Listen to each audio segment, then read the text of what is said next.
Hello, welcome to our second lesson in ecology. Today we're going to be looking at 2.2 in our textbook, introducing ecosystems. So we're taking it a step further from the previous lesson where we learned about the different spheres. We're adding on to that knowledge with a few more terms and definitions and ideas.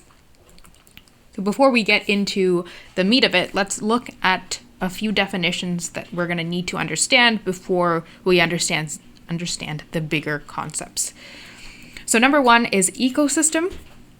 So the definition for an ecosystem is not only all the living organisms in an environment, but also their physical and chemical environment as well. So not only is it the humans, but it's also their surrounding environment. And that surrounding environment doesn't necessarily have to be living.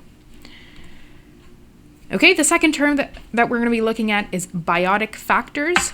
Biotic factors describe any living things, their remains, their products, or their wastes. All of that is categorized as biotic factors. So it doesn't have to be living at the moment. If it at any point used to be alive, we would consider that to be a biotic factor. Abiotic factor, so that's the opposite of a biotic factor, is a description of any non-living thing, physical or chemical components of an ecosystem. So this would be things like sunlight or water. So any chemicals, so none of those are living things, they're abiotic factors.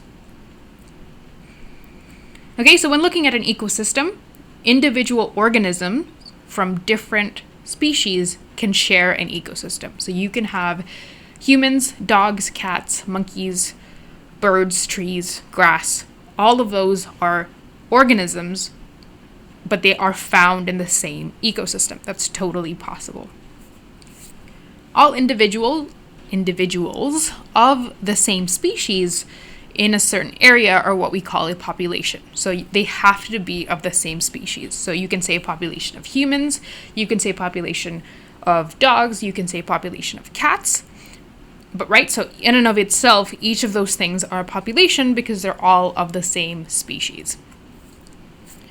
Individuals from all of the populations form a community. So I have that population of dogs, I have the population of cats, I have the population of humans. All together, they form a community. They've got different populations together. An ecosystem as a whole refers to that community, so the population of dogs, the population of cats, the population of humans, but also any of the physical environment that you might find around that community. So that includes the abiotic or the non-living environment that community is found in. Here's another more visual way to represent that. I'm just going to use a pen. So starting off at the bottom, you've got an organism. This is usually one organism.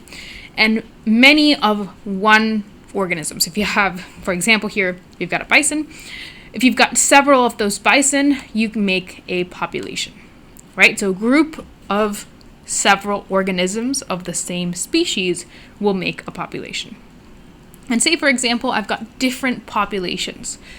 A bunch of those different populations together will make a community. Everything in a community is living, right? So they're made up of different populations that come together to make a community. Now, when a community interacts with its non-living surroundings, we call that an ecosystem, right? So this is a level system. You're starting with an organism, bunch of organisms make a population, bunch of populations make a community, bunch of communities with their non-living environment make an ecosystem. So that's a more visual way of understanding the level of organization that we will see in ecology quite a lot. All right, let's take a little pause here to try and maybe think or answer this question. So I have the statement here for you. Communities involve abiotic or non-living factors. I want you to think of the answer, which is either true or false. Give you a second. Maybe pause the video if you need some time. 3, 2, 1. The answer is false. So the community is just made up of a bunch of different populations, right? So it's made up of different populations. And it consists of many living things. It does not consist of any non-living things. The only part of that organization level where you have non-living things come through, that is an ecosystem. Okay, if that's a little bit confusing to you, if you're not really sure, go back and just review that last little bit to make sure that you really understand the different levels. All right, here's another activity for you. I want you to separate into your little box that I've given you all of these words in red into either abiotic or biotic. Okay, so I'm going to ask you to pause the video and then onto your notes, write down abiotic, biotic, and separate it. I'm going to talk about the answer or show the answer in 3, 2, 1. Let's start with abiotic. So these are all of the things that I find in this list to be abiotic. Temperature, wind, sunlight, sand, ice, plastic. Not only are these things not living currently, they were never living, or they were never products of living things either. Biotic things, bacteria, dead leaves, mosquitoes, milk, hair, empty snail shell. The dead leaves, right, used to be living at some point. Milk, product of a living thing, right? So that's why I would consider those two to be biotic factors. Okay, here's a video. I have on your note package a little chart for you to fill in the abiotic factors and some of the biotic factors that you might find in a coral reef. I'm going to play you some part of this video. They don't explicitly tell you this is an abiotic factor, this is a biotic factor. But this is an application where I'm showing you an ecosystem, and I want you to tell me some of the abiotic factors that you might notice and some of the biotic factors that you might notice. I'm just gonna move.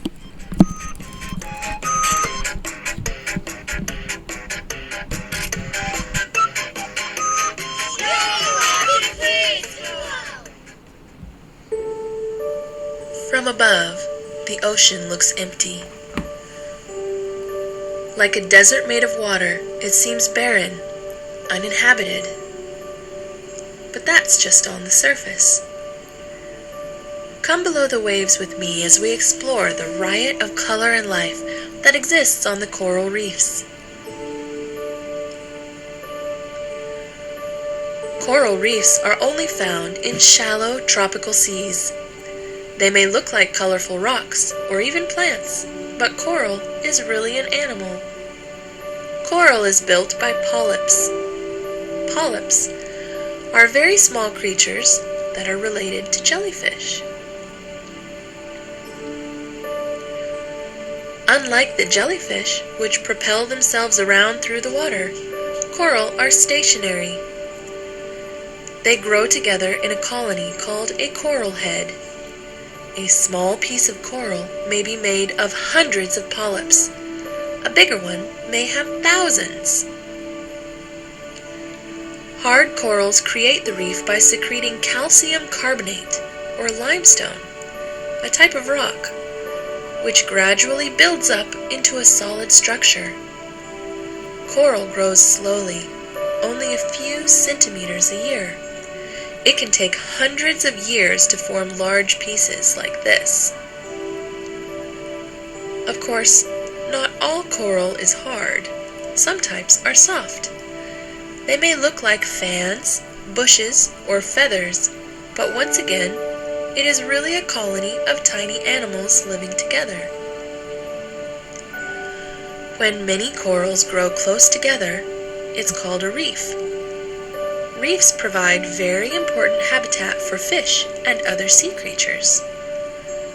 Coral provides shelter for little fish, a place to hide. That many small fish in one place attracts big fish, which in turn attracts big predators, like sharks. Okay, I'm going to stop that video there just because I think that's enough information for you to identify some abiotic and some biotic factors. If you want to see the rest of the video, it is on the PowerPoint, so just open up the PowerPoint and then click on this link. The rest of the video is cool. It's pretty interesting. They talk about other organisms that might be around the coral reef. So let's take a look at the, let's take a look at the answers that you have written down. So I'm going to show you a screen with some of the answers that I found.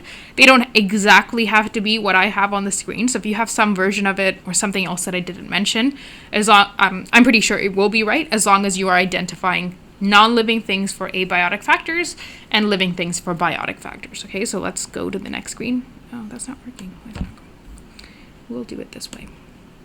There we go. Okay, so for our coral reef, some abiotic features. So they didn't actually mention this. I don't think they did in the video. Water temperatures are usually between 25 to 31 degrees Celsius, but they did say tropical climates or tropical latitudes. If you didn't mention it, that's totally fine. But if you said something about tropical latitudes, that's a really great thing for you to mention for abiotic features. Water depth, you don't have to specify a number, but you could have said deep in the bottom of the ocean. And they've also mentioned calcium carbonate, which is limestone that forms as a rock. So that's something that you might find in its abiotic environment. Any biotic features would be anything living, right? So any of the fishes that find shelter there, the corals themselves are good examples of biotic features. Fish species that are found there, all of that. Okay, so any of those are biotic features, and then any of the non-living things are abiotic features. Moving on, I've got a different video. This time it's about rotting logs. This video is quite loud, so I'm going to mute it, so there's not really anything that you have to hear. And I'm going to show you a very short version of it. There's no talking in it. I just want you to look and see what you can find about the abiotic and biotic features, or if you know something about rotting logs themselves, feel free to add that in as well.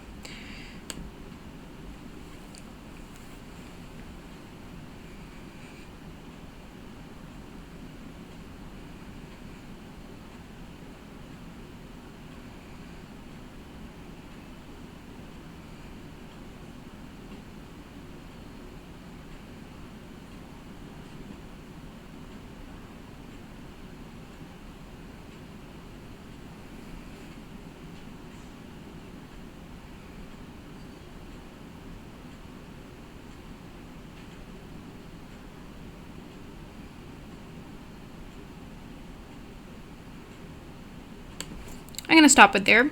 Hopefully you've seen enough to be able to identify some abiotic features and some biotic features. I'll give you a second to do that, and I'm going to go to the next slide.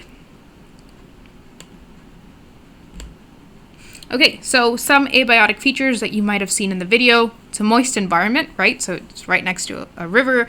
It looks like those logs were very wet. Low light, right? There wasn't a lot of sunlight.